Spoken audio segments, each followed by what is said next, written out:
弟兄姊妹平安，今天是2024年1月25号。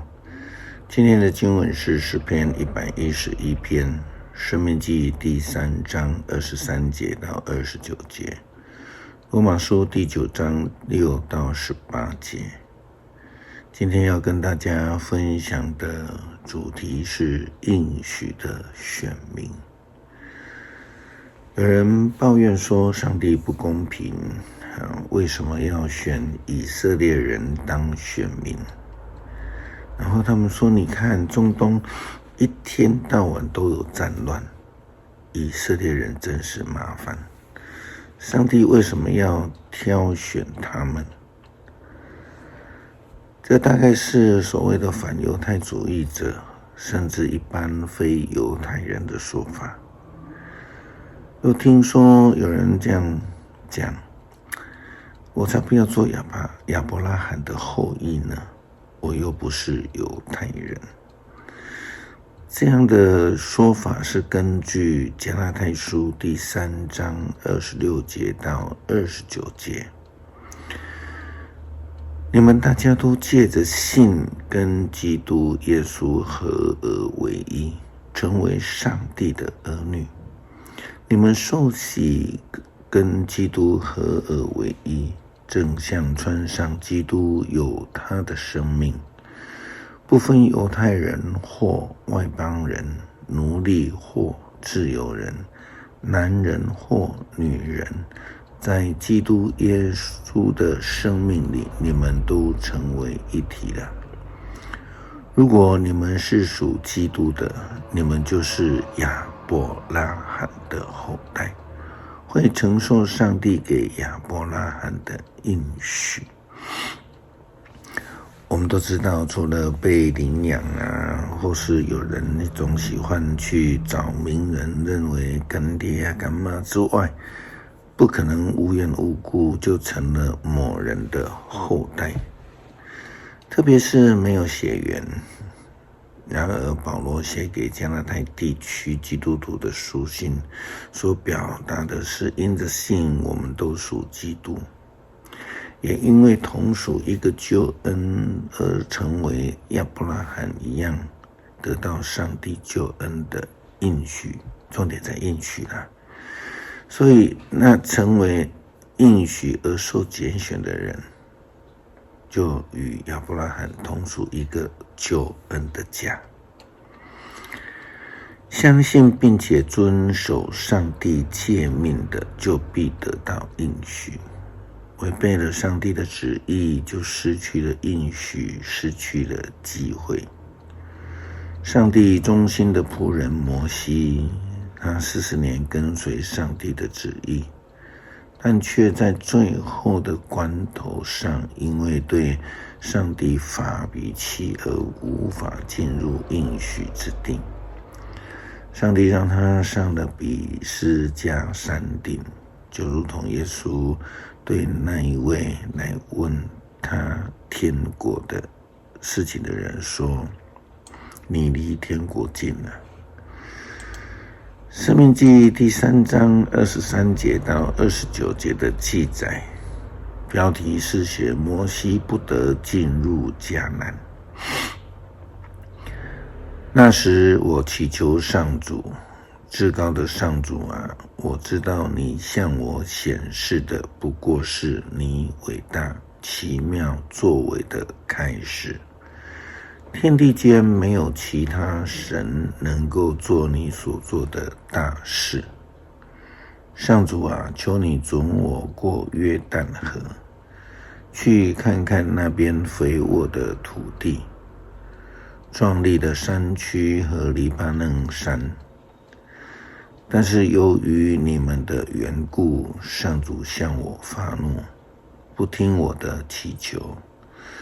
他对我说，够了，不要再提这件事。你上比斯加山顶去，从那里眺望东西南北四方。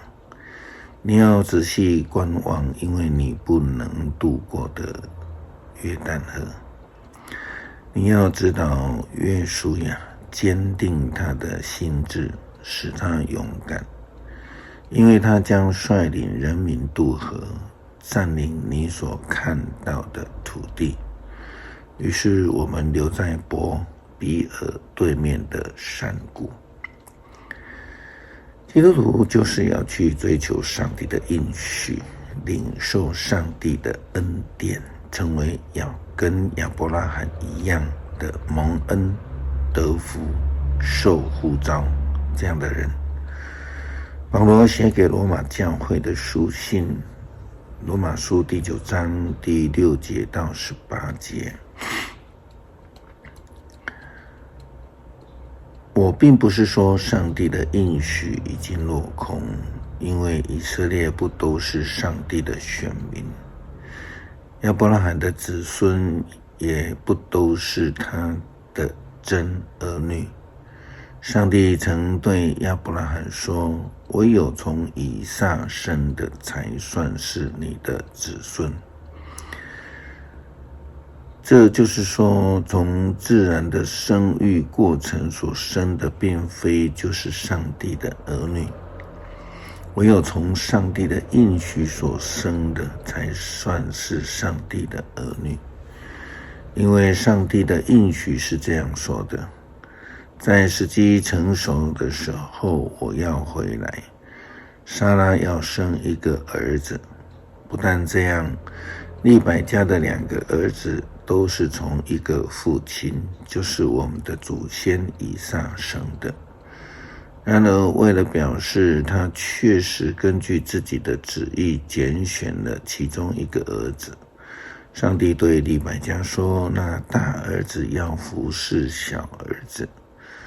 他说这话的时候，他们还没有出生，还没有行善或是作恶，可见上帝的拣选是出于自己的旨意，跟他们的行为没有关系。正像圣经所说，我爱雅各胜过爱以扫。那么我们可以说上帝不公平吗？当然不可以，因为他对摩西说过，我要怜悯谁就怜悯谁，要体恤谁就体恤谁。可见上帝的拣选不是根据人的意志或是努力，而是出于他的怜悯。圣经中，上帝对埃及王说，我立你做王，为要用你来彰显我的全能，使我的名传遍天下。这样说来，上帝要怜悯谁就怜悯谁，谁要使谁顽固就使谁顽固。谁是亚伯拉罕的后裔子孙，100岁才生自己的孩子的亚伯拉罕，曾经自己试过要为上帝解决应许的问题，但那都不是上帝的旨意及应许。也因为上帝的坚持，引起了许多批评和说上帝是偏心的，上帝是不公平的等等，如同雅各与他的哥哥以扫的事情一样。保罗告诉我们说，上帝要给谁怜悯就怜悯谁，上帝要让谁顽固就是谁顽固，谁得到应许就给谁应许。上帝是照着自己的旨意赐恩给人，并不是以人的角度来看作为公平的标准。因为上帝是怜悯的主，就如同当时候他赐恩给亚伯拉罕，也赐恩给在埃及的以色列人，都不是出于他们的好行为，而是上帝的怜悯之恩。上帝不让夏甲的儿子以实玛利成为亚伯拉罕的后裔，因为那不是上帝的旨意啊。但上帝并没有这样就亏待以实玛利，只不过不是按照人的期待而已。虽然犹太人是上帝应许所拣选的人民，但若他们不接受、不遵行诫命，一样的是没有办法进入上帝的应许。所以基督徒应当警醒、慎行，走在上帝应许之路。诗篇111篇，颂赞上主，要赞美上主，我要一心一意感谢上主，在他正直的子民聚会中感谢他。上主的作为多么奇伟，凡喜爱的人都愿意明白。他的作为充满尊荣威严，他的公义永垂不朽。上主使我们记得他所行的奇事，他有恩典充满怜悯，他赐食物给敬畏他的人，他永远记住他立的约，他向他的子民显示大能，把异族的土地赐给他们。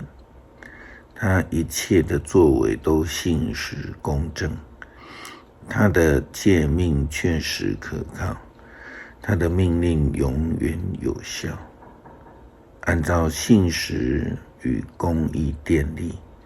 他救赎他的子民，与他们立永久的约。他神圣可畏，敬畏上主是智慧的开端。他赐明智给遵行他命令的人，他应该永远受颂赞。